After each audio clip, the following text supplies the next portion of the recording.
Hi friends, எல்லோரும் எப்படி இருக்கீங்க? இன்றைக்கி கோயம்புத்தூர் ஸ்டைலில் வெந்தய குழம்பு எப்படி செய்யலான்னு பார்க்கலாங்க.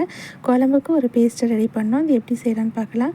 வானலியில் கொஞ்சமாக எண்ணெய் சேர்த்துட்டு எண்ணெய் காஞ்சோடனே வெந்தயம் சேர்த்துக்கோங்க. வெந்தயம் வந்து லேசாக பொரியணுங்க.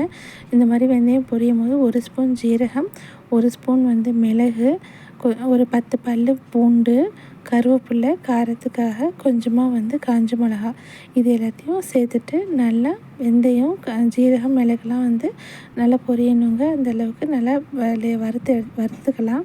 இது நல்லா வறுபட்ட உடனே இதில் வந்து குழம்புக்கு தேவையான அளவு மஞ்சள் தூள், காரத்துக்கு தேவையான அளவு குழம்பு மிளகாய் தூள் 2 சேர்த்துக்கலாங்க. நம்ம காஞ்ச மிளகாய் சேர்த்துருக்கறதுனால நம்ம அதுக்கு தகுந்த மாதிரி குழம்பு மிளகாய் தூள் சேர்த்துட்டு இது வந்து கருகாமல் நல்லா வறுபடணும். இது குழம்புக்கு வந்து நல்ல கலர் கொடுக்கும்.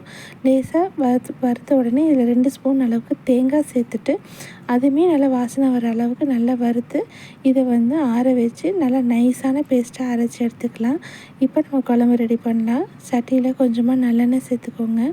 1/2 ஸ்பூன் அளவுக்கு வெந்தயம் சேர்த்து நல்லா பொரிஞ்ச உடனே ஒரு கைப்பிடி அளவு பூண்டு சேர்த்துக்கோங்க. பூண்டு நல்லா பொரியும் போது இந்த குழம்புக்கு சின்ன வெங்காயம் ரொம்ப டேஸ்ட்டாக இருக்குங்க. இதுக்கு உங்களுக்கு தேவையான அளவுக்கு எவ்வளோனாலும் சின்ன வெங்காயம் சேர்த்துக்கோங்க.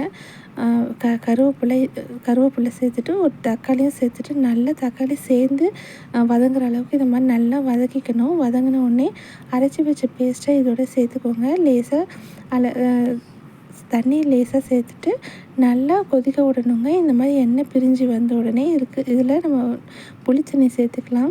சேர்த்துட்டு உங்களுக்கு எந்த அளவுக்கு குழம்பு வேணுமோ அந்த அளவுக்கு தண்ணி சேர்த்துக்கோங்க.